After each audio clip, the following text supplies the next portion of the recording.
Hello dear students, कैसे हैं आप सभी। आशा करती हूँ सब ठीक होंगे, स्वस्थ होंगे, अच्छे होंगे। आईसीटी वर्चुअल क्लासरूम देहरादून में आप सभी का स्वागत करती हूँ। मेरा नाम समता है। और बच्चों, क्लास 11th में आपका जो चैप्टर नंबर 4 चल रहा है एनिमल किंगडम, उसमें उस चैप्टर में आपको सारे ही एनिमल किंगडम्स में जितने सारे फाइलम पाए जा रहे हैं उनके मेन कैरेक्टरिस्टिक फीचर्स के बारे में जानना है। तो आपको क्या करना है, मेन कैरेक्टरिस्टिक फीचर्स के बारे में जानेंगे और आप उनके डायग्राम्स को अच्छी तरह से बनाने की कोशिश करेंगे, उनको नेमिंग करना सीखेंगे। ठीक है, उसके बाद फिर आगे आपका और चैप्टर्स जो हैं उसमें, ताकि आपको जूलॉजी का एक इंट्रोडक्शन है ये चैप्टर, कितने सारे फाइलम आपके जूलॉजी में पाए जाते हैं वो आपको इस एनिमल किंगडम वाले चैप्टर में देखने को मिलेगा। Let's go to the digital board. बच्चों, चैप्टर नंबर 4 स्टार्ट हो चुका है एनिमल किंगडम का, क्लास 11th में। ठीक है, जिसमें आप लोगों ने क्लासिफिकेशन ऑफ एनिमल्स देखा है कि कॉमन फंडामेंटल फीचर्स के आधार पे एनिमेलिया का जो ब्रॉड क्लासिफिकेशन किया गया है वो कौन कौन से लेवल्स पे, किंगडम्स में आप एनिमेलिया जो है वो कैसे हैं, they are multicellular. Level of organisation की बात अगर हम करें तो सेलुलर लेवल पे और टिश्यू ऑर्गन या ऑर्गन सिस्टम के लेवल पे। उसके बाद जब हम सिमेट्री की बात करेंगे तो दो तरीके की सिमेट्री मैंने आपको पढ़ाई, रेडियल सिमेट्री और बाइलेटरल सिमेट्री। उसके बाद जब हम बात करेंगे बॉडी कैविटी या सीलोम की, तो 3 तरीके का बताया गया, एसिलोमेटा और आपका सीडोसिलोमेट्स और तीसरा आपका सीलोमेट्स। फाइलम की अगर हम बात करें तो आपको इस चैप्टर में फाइलम पोरीफेरा के बारे में, उसके मेन कैरेक्टरिस्टिक फीचर्स के बारे में जानना है, वो उनके मेन कैरेक्टर्स के बारे में जानना है, उनके हैबिट और हैबिटेट्स के बारे में जानना है, किस तरह से रिप्रोडक्शन करते हैं इसके बारे में जानना है। या आप ये कह सकते हैं कि हर एक फाइलम का एक जनरल इंट्रोडक्शन आपको दिया जाएगा इसमें। तो आपने पोरीफेरा के बारे में, स्पॉन्जेस के बारे में कल कर लिया था, आज हम करेंगे फाइलम सिलेंट्रेटा के बारे में। तो ट्रिप्लोब्लास्टिक ऑर्गेनाइजेशन होती है, इसमें सेल्स जो हैं वो 3 एम्ब्रियोनिक लेयर्स में अरेंज्ड होती हैं। जो आपका कौन कौन सा होता है, एक तो बाहरी लेयर होती है एक्टोडर्म, बीच वाली लेयर जो होती है वो मीजोडर्म होती है और अंदर वाली लेयर जो होती है वो एंडोडर्म होती है। इस तरीके का जो प्रेजेंटेशन है वो प्लेटीहेल्मिन्थीज में, फीता कृमि में पाया जाता है। उसके बाद जब हम सीलोम की बात करते हैं तो सीलोम के आधार पे इस तरह से 3 प्रकार का पाया जाता है। एक होता है एसिलोमेट्स, दूसरा होता है सीडोसिलोमेट्स और तीसरा होता है आपका सीलोमेट्स। ठीक है, हमने जब विखंडीकरण की बात करी थी, सेगमेंटेशन की, तो इसमें हमने अर्थवर्म को देखा था कि अर्थवर्म, फिर नोटोकॉर्ड के आधार पे भी 2 तरीके के क्लासिफाई किया गया, एक तो कॉर्डेट्स जिसमें नोटोकॉर्ड प्रेजेंट होती है और दूसरा नॉन कॉर्डेट्स जिसमें नोटोकॉर्ड प्रेजेंट नहीं होती है, और उसका एग्जाम्पल था आपका पोरीफेरा और इकाइनोडर्मेटा। ठीक है, क्लासिफिकेशन हमने ये देखा कि हमें पोरीफेरा, ये जो हैं ये पोरीफेरा, उसके बाद सिलेंट्रेटा, टीनोफोरा, आपका Platyhelminthes, Aschelminthes, Annelida, Arthropoda, Mollusca, Echinodermata, Hemichordata और कॉर्डेटा, इतने के बारे में आपको एक जनरल इंट्रोडक्शन इस चैप्टर में दिया जाएगा। तो आपने पोरीफेरा के बारे में इंट्रोडक्शन जो था वो आपका कंप्लीट हो गया था। पोरीफेरा में हमने क्या देखा था कि members commonly known as sponges are generally marine, समुद्री होते हैं, they are primitive, multicellular, asymmetrical and have cellular level of organisation. उनके अंदर वाटर ट्रांसपोर्ट सिस्टम होता है या उसको आप कैनाल सिस्टम कह सकते हैं। कैनाल सिस्टम में 2 रास्ते होते हैं, water enters through tiny pores जो ऑस्टिया कहलाता है, और ये आपकी बॉडी के स्पॉन्जोसील है जो body cavity, central body cavity, उसमें पहुंचता है और गोज आउट थ्रू ऑस्कुलम। तो ऑस्टिया एंट्रेंस का रास्ता है और ऑस्कुलम जो है वो बाहर निकलने का रास्ता है। Canal system is helpful in gathering food, exchange of respiratory gases and excretion of waste. The spongocoel and canals are lined by collar cells जो कोएनोसाइट्स कहलाती हैं। डाइजेशन इसमें होता है इंट्रासेलुलर, और स्केलेटल सिस्टम इसमें जो होता है वो स्केलेटन कंसिस्ट ऑफ स्पिक्यूल्स और स्पॉन्जिन फाइबर्स। रिप्रोडक्शन इसमें किस तरह से होता है? एसेक्सुअल रिप्रोडक्शन पाया जाता है, फ्रेगमेंटेशन के द्वारा भी हो सकता है, और सेक्सुअल रिप्रोडक्शन होता है इसमें गेमीट्स के द्वारा। स्पॉन्जेस कैसे होते हैं? हर्माफ्रोडाइट होते हैं, यानी कि उभय लिंगाश्रयी होते हैं, और डेवलपमेंट इसमें जो है वो मार्फोलॉजिकली डिस्टिंक्ट लार्वल स्टेज में होता है। एग्जाम्पल्स है स्पॉन्जेस के आपके साइकन, स्पॉन्जिला और यूस्पॉन्जिया। ठीक है, आज हम बात करेंगे फाइलम सिलेंट्रेटा या निडेरिया के बारे में। इसको निडेरिया भी कहते हैं और इसको हम सिलेंट्रेटा भी कहते हैं। तो नेम निडेरिया कहाँ से आया है? Name Cnidaria is derived from cnidoblasts और cnidocytes which are used for encourage defense and capture of prey। Main तौर पे ये जो शब्द है ये आया है, इसमें ये किस लिए? क्योंकि इनका जो मेन पर्पस है वो क्या है? प्रे कैप्चरिंग का इनका मेन पर्पस। ये कैसे होते हैं? ये शिकारी होते हैं। फाइलम सिलेंट्रेटा जो है इसमें पाए जाने वाले प्राणी जो हैं वो शिकारी होते हैं अपने नेचर में। Phylum Coelenterata is a group of aquatic और मेरीन ऑर्गेनिजम्स कह सकते हैं, and a member of the animal kingdom. They are usually found attached to the rocks, या तो रॉक्स पे अटैच होते हैं या at the bottom of the sea, या तो वो समुद्र की तली में मिलेंगे आपको। These are the multicellular and simplest group of invertebrate animals. ये इनवर्टिब्रेट एनिमल्स का सिंपलेस्ट ग्रुप होते हैं, और कैसे होते हैं? फाउंड इन कॉलोनीज और सॉलिटरीली। कभी कभी अकेले भी मिल सकते हैं या वो आपको कॉलोनीज में भी मिल सकते हैं। ठीक है, कैरेक्टरिस्टिक फीचर्स क्या हैं सिलेंट्रेटा के? दीज आर मोस्टली एक्वेटिक और मेरीन हैबिटेट एनिमल्स। कैसे होते हैं? Coelenterates are aquatic, mostly marine, sessile और फ्री स्विमिंग, तीनों प्रकार के हो सकते हैं। सिमेट्री में ये कैसे होते हैं? दे आर रेडियली सिमेट्रिकल, यानी कि जो इनकी सममिति होती है वो आरीय सममिति पाई जाती है। इसमें इसका लेवल ऑफ ऑर्गेनाइजेशन कैसा होता है? ये डिप्लोब्लास्टिक होते हैं, यानी कि इसकी जो आउटर लेयर है वो दो परतों से मिलकर के बनी हुई होती है। And have tissue level of organisation, यानी कि सेल्स की संख्या ज्यादा होती है और टिश्यू लेवल तक उनका ऑर्गेनाइजेशन होता है। तो ये कह सकते हैं कि टिश्यू लेवल तक ऑर्गेनाइजेशन होता है, लेकिन वो अभी ऑर्गन्स में अलग अलग नहीं हो पाया। Digestion can be extra cellular and intracellular. अब इसके बाद स्केलेटल सिस्टम इसका कैसा होता है? स्केलेटल सिस्टम यानी कि जो इसका कंकाल तंत्र होता है वो कैसा होता है? Skeleton is composed of calcium carbonate. In case of corals, अगर हम कोरल्स की बात करें तब उसका जो स्केलेटन है वो कैल्शियम कार्बोनेट का बना हुआ होता है। तो ये सिलेंट्रेटा कैसे हैं? सिलेंट्रेटा लिखेंगे कि they are aquatic, mostly marine, sessile and free swimming and radially symmetrical animals. ठीक है, इनकी बॉडी और टेंटिकल्स पे निडोब्लास्ट्स या निडोसाइट्स पाए जाते हैं, और इसीलिए इनका नाम क्या है? निडेरिया है। इसीलिए इनका नाम निडेरिया रखा गया है। तो निडोसाइट्स क्या होते हैं? निडोसाइट्स में स्टिंगिंग कैप्सूल्स या निमेटोसिस्ट्स पाए जाते हैं। निडोब्लास्ट्स जो होते हैं वो डिफेंस के लिए हेल्पफुल होते हैं या प्रे कैप्चरिंग में हेल्प करते हैं। निडेरियंस जो हैं ये सारे के सारे, या जिन्हों सिलेंट्रेट्स जो हैं ये सारे के सारे डिप्लोब्लास्टिक होते हैं, और इनमें टिश्यू लेवल ऑफ ऑर्गेनाइजेशन पाया जाता है। ठीक है, इसमें सेंट्रल गैस्ट्रोवैस्कुलर कैविटी पाई जाती है। इसमें एक ओपनिंग माउथ होता है जो हाइपोस्टोम पर होती है, और डाइजेशन जो है वो एक्स्ट्रा सेलुलर और इंट्रासेलुलर दोनों तरीके का होता है।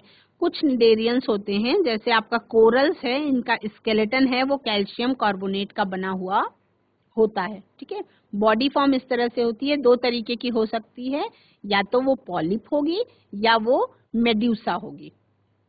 तो अगर पॉलिप है तो वो सेसाइल होगी और सिलिंड्रिकल होगी, जैसे इसका एग्जांपल है आपका हाइड्रा और एडम्सिया। और अगर मेड्यूसा होगी तो उसकी बॉडी होगी अम्ब्रेला शेप्ड, और वो क्या होगी फिर? आपका फ्री स्विमिंग होगी। इसका एग्जांपल है आपका ऑरेलिया, जिसको आप जेली फिश के नाम से भी जानते हैं। ठीक है, तो निडेरियंस आर मोस्टली एक्वेटिक और marine habitat animals point number 1 note करेंगे। पॉइंट नंबर 2 आप नोट कर सकते हैं, दीज स्पीसीज एग्जिबिट और tissue level organisation. Point number 3 note कर सकते हैं, the mouth is enclosed by thin and short tentacles. पतले और छोटे छोटे टेंटिकल्स से इनका मुंह जो वो इनक्लोज होता है। They are diploblastic animals in which the body is made up of 2 layers of cells. जो डिप्लोब्लास्टिक का मतलब क्या है कि 2 लेयर्स ऑफ सेल्स की बॉडी इनकी बनी हुई होती है। वो कौन कौन सी लेयर होती है? एक तो होती है आपकी एक्टोडर्म, जो है 1 layer makes up the cells outside the body, और एंडोडर्म जो होती है the other forms the inner lining of the body. ठीक है, इनकी बॉडी में कैविटीज होती हैं, they have cavities in their body. The body is radially symmetrical. कैसी होती है बॉडी? रेडियली सिमेट्रिकल होती है। डाइजेशन इसमें इंट्रासेलुलर और एक्स्ट्रा सेलुलर दोनों तरीके का होता है। इनमें नर्वस सिस्टम और सर्कुलेटरी सिस्टम जो है वो एब्सेंट होता है, क्योंकि सिस्टम तक ये फाइलम जो है वो सिस्टम्स तक पहुंचा ही नहीं है, टिश्यू लेवल ऑर्गेनाइजेशन है, तो इसमें nervous system and circulatory system is absent. They excrete the respire through simple diffusion. ये एक्सक्रीशन और रेस्पिरेशन का काम जो है वो सिंपल डिफ्यूजन की प्रोसेस से कर पाते हैं। और उसके बाद इसमें मोड ऑफ रिप्रोडक्शन जो है वो कैसा होता है? एसेक्सुअल होता है, which is through budding. Alternation of generation जो है, ये इसमें जो अल्टरनेशन ऑफ जनरेशन है इसमें होती है मेटाजेनेसिस। ये कैसे होती है? By those occurring in both forms in this polyp medusa asexually and medusae polyp sexually. Example इसका ओबेलिया है। और जब सिलेंट्रेट्स का क्या क्या एग्जाम्पल है बच्चों? इसका एग्जाम्पल है Physalia, Portuguese man of war के नाम से जिसे कॉमनली जाना जाता है, और एडम्सिया है जिसको आप कॉमनली सी एनीमोन के नाम से जानते हैं। और उसके अलावा ऑरेलिया भी इसका एग्जाम्पल है, हाइड्रा भी इसका एग्जाम्पल है। तो सिलेंट्रेट्स जो हैं उनको आप नोट करेंगे। निडेरियंस की बॉडी में 2 बेसिक फॉर्म्स होते हैं। पहला आपका होता है पॉलिप, दूसरा होता है मेड्यूसा। तो पॉलिप फॉर्म जो है वो अटैच होती है, सेसाइल होती है और सिलेंड्रिकल होती है, जैसे आपका हाइड्रा और एडम्सिया की जब बात की जाएगी। और मेड्यूसा फॉर्म होती है, अम्ब्रेला शेप्ड होती है, फ्री स्विमिंग होती है, जैसे आपकी ऑरेलिया और जेलीफिश होती है। जो निडेरियंस दोनों फॉर्म्स दर्शाते हैं उनमें अल्टरनेशन ऑफ जनरेशन पाया जाता है। कुछ निडेरियंस, कुछ सिलेंट्रेट्स ऐसे होते हैं जो दोनों तरीके के फॉर्म्स शो करते हैं, तो उनमें क्या पाया जाता है? अल्टरनेशन ऑफ जनरेशन पाया जाता है, और इसको क्या कहते हैं? मेटाजेनेसिस कहते हैं। जैसे पॉलिप जो है वो एसेक्सुअल रिप्रोडक्शन के द्वारा मेड्यूसी को मेड्यूसी और सेक्सुअल रिप्रोडक्शन के द्वारा पॉलिप को फिर उत्पन्न करते हैं, प्रोडक्शन होता है उसका। तो इसका एग्जाम्पल है बच्चों आपका ओबेलिया। निडेरिया का एग्जाम्पल क्या क्या लिख सकते हैं? फाइसेलिया, जिसको आप Portuguese man of war commonly जानते हैं जिस नाम से। एडम्सिया को आप सी एनीमोन के नाम से जानते हैं। पिनेटुला है एक और एग्जाम्पल जिसको आप सी पेन के नाम से हैं जानते हैं। गॉर्गोनिया है जिसे आप सी फैन के नाम से जानते हैं। और मिनड्रिनेन है जिन्हें आप ब्रेन कोरल के नाम से जानते हैं। ठीक है, तो आज हम सिलेंट्रेट्स के बारे में इतने कैरेक्टरिस्टिक फीचर्स लिखेंगे, है ना। इसमें जो आपका क्लासिफिकेशन है सिलेंट्रेटा में, सिलेंट्रेट्स भी 3 डिफरेंट क्लासेस में बांटे गए हैं, एंथोजोआ, हाइड्रोजोआ, स्काइफोजोआ। ठीक है, coelenterates are classified into 3 different classes. और जिसमें हाइड्रोजोआ में क्या क्या आता है? They are mostly marine species found exclusively in fresh water. जो हाइड्रोजोआ है, नाम से समझ में आ रहा है कि वो आपका मोस्टली मेरीन स्पीसीज होती है, लेकिन फ्रेश वाटर में पाई जाती है। Few are found in colonies and few are found solitarily. Asexual polyps is the dominant form. इसमें जो है मीजोग्लिया एसेलुलर होता है, जैसे आपका हाइड्रा की जब बात करते हैं वो पॉलिप फॉर्म में पाए जाते हैं। ठीक है, और स्काइफोजोआ जो है उसमें आपका ऑरेलिया आता है। ठीक है, तो स्काइफोजोआ जो है वो they are found exclusively in the marine environment. ये जो है ये किसमें पाया जाता है? मेड्यूसा। ये आपका मेरीन एनवायरनमेंट में पाया जाता है। मेड्यूसा इसमें डोमिनेंट होता है और अम्ब्रेला शेप्ड होता है। ठीक, पॉलिप्स इसमें प्रेजेंट नहीं होते हैं। और मीजोग्लिया जो है वो सेलुलर लेवल की होती है। इसका एग्जाम्पल है आपका ऑरेलिया, ऑरेटा और राइजोस्टोमा भी इसका एग्जाम्पल है।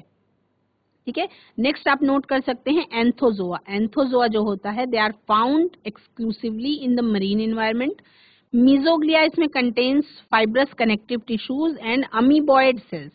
अब इसमें मेड्यूसा जो है वो प्रेजेंट नहीं होती।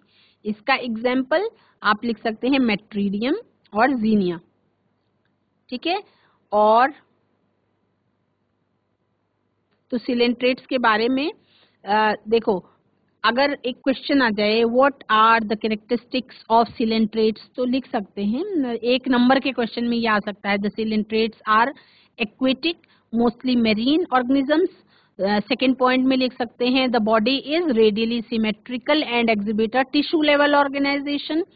थर्ड नंबर में आप लिख सकते हैं थर्ड पॉइंट में their mouth is surrounded by sensory tentacles और which helps to capture their prey. अगर क्वेश्चन आता है why are coelenterates called cnidarians, देखो सिलेंट्रेटा और निडेरिया, तो निडेरियंस क्यों कहते हैं सिलेंट्रेट्स को? तो coelenterates are called cnidarians because they contain specialised cells called cnidoblast. Coelenterata में कुछ स्पेशलाइज्ड सेल्स पाई जाती हैं जिनको नीडोब्लास्ट्स कहते हैं, इसलिए उनको निडेरियंस भी कहा जाता है। They possess stinging structures called nematocysts. वो कुछ स्टिंगिंग स्ट्रक्चर्स उनके अंदर होते हैं जिनको क्या कहते हैं? निमेटोसिस्ट्स कहते हैं। अब एक क्वेश्चन और पूछा जा सकता है 1 नंबर में कि व्हाई आर सिलेंट्रेट्स डिप्लोब्लास्टिक? तो coelenterates are diploblastic because their body is mainly composed of 2 cells layers. कौन कौन सी होती है उसका नाम बताया मैंने आपको, एक्टोडर्म एंड एंडोडर्म। 2 लेयर से मिलकर के बनी होती, इसलिए उसको क्या कहते हैं? सिलेंट्रेट्स कहते हैं। उसको क्या कहते हैं? डिप्लोब्लास्टिक कहते हैं। ठीक है, how do coelenterates feed? Coelenterates खाते क्या हैं, कैसे खाते हैं? तो हमने बात करी सिलेंट्रेटा जो है मोस्टली प्रे कैप्चरिंग का काम करते हैं। तो coelenterates use tentacles to capture the food. अपने फूड को या शिकार को पकड़ने के लिए वो उसी टेंटिकल्स का यूज करते हैं and draw it into the opening. Their poison is so deadly that it can paralyse very large creatures. इसका जो पॉइजन होता है वो बहुत खतरनाक होता है, इसलिए वो बड़े से बड़े अपने शिकार को भी पैरालाइज कर देता है और इजीली उसको खा सकते हैं। अब निडेरियंस क्या ह्यूमंस के लिए हार्मफुल है? ये एक क्वेश्चन है। तो निडेरियंस जो हैं वो ह्यूमंस के लिए हार्मफुल नहीं होते हैं। This is because the stinging capsular organelles can not penetrate into the human skin. जो उसका ह्यूमन स्किन के अंदर वो नहीं पेनिट्रेट कर सकते हैं, तो इसलिए वो हार्मफुल ह्यूमंस के लिए नहीं है। ठीक है, कुछ क्वेश्चंस अगर इससे रिलेटेड आते हैं तो उसको आप इस तरह से कर सकते हैं। ठीक है, अब इसमें क्या है, आपको डायग्राम बनाना आना चाहिए निडेरिया का, जिसमें आपको सिलेंट्रेटा में outline of their body form बताया गया है, ऑरेलिया का और एडम्सिया का जो पॉलिप और मेड्यूसा का फॉर्म है। एक आपका छतरी के लाइक स्ट्रक्चर है, दूसरा आपका छतरी के जैसा नहीं है। छतरी वाला जो स्ट्रक्चर है वो आपका जेली फिश में आता है ना। तो सिलेंट्रेटा का जो कुछ क्वेश्चंस इससे रिलेटेड जो थे उसके बारे में भी हमने बात कर ली है। सिलेंट्रेटा के मेन कैरेक्टरिस्टिक फीचर्स के बारे में भी बात करी हमने, है ना। तो अब हम देखेंगे कि इसका जो डायग्राम है उसको आप किस तरह से प्रेजेंट कर सकते हैं। ये जो आपके सामने स्क्रीन में दिखाई पड़ रहा है यही बच्चों सिलेंट्रेटा का डायग्राम है। तो इसमें जो सिलेंट्रेटा का एग्जाम्पल दिया गया है ना, जो ये सिलेंट्रेटा का एग्जाम्पल आपको दिया गया है, इसमें ये आपका example of Coelenterata indicating outline of their body form. ठीक है, ये है आपका ऑरेलिया का डायग्राम, ये जिसको मैंने आपको बोला था मेड्यूसा, और इसका जो बॉडी लाइन है वो कुछ इस तरीके का होता है, और दूसरे वाले का इस तरीके का। तो ये है आपका एडम्सिया का डायग्राम। तो ये है मेड्यूसा, ये वाला डायग्राम है मेड्यूसा का, ठीक है। और ये वाला जो डायग्राम है दूसरा वाला, ये है आपका पॉलिप। ठीक है, ये आपका पहला वाला जो है वो जेलीफिश है और दूसरा वाला जो है वो एडम्सिया है। तो ये जो है ये आपकी फ्री स्विमिंग होती है ना। ये मोस्टली कैसे होते हैं, सिसाइल होते हैं। और जो नीडोब्लास्ट का स्ट्रक्चर है इंटरनली अगर आप देखें तो नीडोब्लास्ट सिलेंट्रेट्स निडेरियंस क्यों कहलाते हैं, उसमें जो मैंने बताया कि नीडोब्लास्ट पाए जाते हैं, इसीलिए ये निडेरियंस भी कहते हैं, इनको निडेरिया भी कहते हैं। तो नीडोब्लास्ट का स्ट्रक्चर किस तरीके का होता है, डायग्रामेटिक व्यू ऑफ नीडोब्लास्ट है वो आपको दिखाया गया है इसमें। डायग्रामेटिक व्यू ऑफ नीडोब्लास्ट है जो आपको दिखाया गया है इसमें। इस तरीके का देखो, ये टेंटिकल्स इस तरीके के होते हैं, ऐसा नीडोब्लास्ट का स्ट्रक्चर होता है। तो इसमें आपको क्या करना है, मान लीजिए एग्जाम में ये पूछा जा सकता है, कुछ संभावना है केवल डायग्राम दे दिया जाए और उसके बाद आपसे ये पूछा जाए कि ये डायग्राम किस चीज का है, क्योंकि इसमें कहीं आपकी बुक में भी इसमें नेमिंग तो है नहीं, कहीं भी कोई लेबलिंग नहीं है, तो इसके किसी पार्ट का नाम नहीं पूछा जाएगा। लेकिन हाँ ये पूछा जा सकता है कि डायग्राम दिया जाए आपको और डायग्राम देने के बाद 4 ऑप्शंस दे दिए जाएं कि ये किस चीज का डायग्राम है, क्वेश्चन में दिया गया डायग्राम किस चीज का डायग्राम है, ये पूछा जा सकता है। तो अगर आपको ये नीडोब्लास्ट का डायग्राम लर्न रहेगा, याद रहेगा, तो फिर आप इजीली इसको फिगर आउट कर पाएंगे कि ये जो है किसका डायग्राम है, ये आपका नीडोब्लास्ट का डायग्रामेटिक व्यू है। अगर आपको ये डायग्राम लर्न रहेगा तो ही आप इसका आंसर कर पाएंगे कि ये नीडोब्लास्ट का डायग्राम है ना। इसमें टेंटिकल्स जो है वो दिखाई पड़ रहे हैं, थोड़ा सा इसका एनलार्ज्ड व्यू दिखाया गया है जिसमें इस तरीके के स्ट्रक्चर्स प्रेजेंट होते हैं। तो अगली क्लास में हम लोगों को टीनोफोरा के बारे में पढ़ना है, फाइलम टीनोफोरा के बारे में, ठीक है। तो टीनोफोरा और हम अगले सेशन में प्लेटीहेल्मिन्थीज और टीनोफोरा इन दोनों को कवर करने की कोशिश करेंगे। एक एक दिन में अगर हम 2-2 फाइलम कवर करते हैं तो ये एक दिन में 2 फाइलम इजीली कवर हो सकता है ना। कुछ सिलेंट्रेट्स के बारे में क्वेश्चंस निकल के आते हैं, 1 नंबर में कभी कभी पूछे जाते हैं, है ना। तो वो क्वेश्चंस आपको मैंने बताए। मान लीजिए जैसे पूछा गया कि मेन कैरेक्टरिस्टिक फीचर्स क्या हैं सिलेंट्रेट्स के, तो वो आप बता सकते हैं, पॉइंट वाइज भी लिख सकते हैं और उसको छोटे फॉर्म में भी कर सकते हैं लिख के। अगर ये क्वेश्चन बहुत बार पूछा जाता है कि सिलेंट्रेट्स को निडेरियंस क्यों कहते हैं, तो सिलेंट्रेट्स को निडेरियंस क्यों कहते हैं, because they contain specialised cells called cnidoblast. वो जो सिलेंट्रेट्स होते हैं वो निडेरियंस क्यों कहलाते हैं, क्योंकि उनके अंदर ये नीडोब्लास्ट का स्ट्रक्चर प्रेजेंट होता है। ये वाला जो स्ट्रक्चर है ये नीडोब्लास्ट का स्ट्रक्चर है। इसी के प्रेजेंस के कारण सिलेंट्रेट्स को जो है वो क्या कहते हैं, निडेरिया भी कहते हैं, है ना। तो ये कैसी होती हैं, ये स्पेशलाइज्ड सेल्स होती हैं। अब इसी में एक क्वेश्चन पूछ सकते हैं कि सिलेंट्रेट्स में कौन सा स्ट्रक्चर प्रेजेंट होता है, स्पेशलाइज्ड सेल्स, उसमें जो नीडोब्लास्ट होता है उसमें कौन सी स्पेशलाइज्ड सेल्स प्रेजेंट होती हैं, ये पूछा जा सकता है ना। नीडोसिस्ट प्रेजेंट होती हैं। तो क्वेश्चंस घुमा फिरा के पूछते हैं बच्चों, घुमा घुमा के कितने भी तरीके से पूछा जाए, लेकिन अगर आपको कुछ कैरेक्टरिस्टिक फीचर्स आपने नोट कर लिए अपनी बुक में, उनके डायग्राम्स को लिख लिया, तैयार कर लिया, और डायग्राम को अगर आप पहचानते हैं तो इनके क्वेश्चंस को आप भी कर पाएंगे और डायग्राम से आप अपना वो भी समझ पाएंगे। जैसे सिलेंट्रेट स्पीड कैसे करते हैं, क्वेश्चन आ सकता है। Are cnidarians harmful to humans, मनुष्यों के लिए क्या निडेरियंस हार्मफुल भी होते हैं। तो वैसे ये बताया गया कि उसका जहर बहुत डेडली होता है, लेकिन ह्यूमंस के लिए वो हार्मफुल नहीं होते हैं क्योंकि वो ह्यूमंस की बॉडी को पेनिट्रेट नहीं कर सकते, है ना।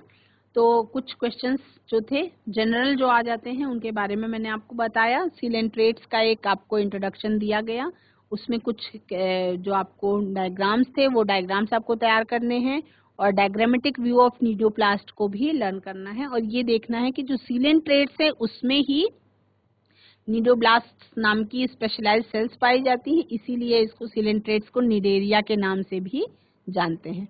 अगले सेशन में हम टीनोफोरा और प्लेटीहेल्मिन्थीज के बारे में पढ़ेंगे।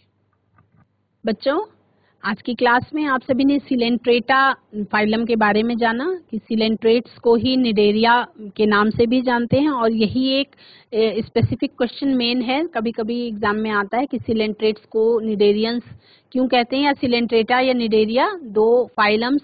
बच्चे समझते हैं कि दोनों अलग अलग नाम है, लेकिन उसका कारण क्या था, नीडोब्लास्ट की प्रेजेंस के कारण उसको निडेरिया भी कहा जाता है और सिलेंट्रेटा भी कहा जाता है। That's all for today, have a nice day, take care, bye.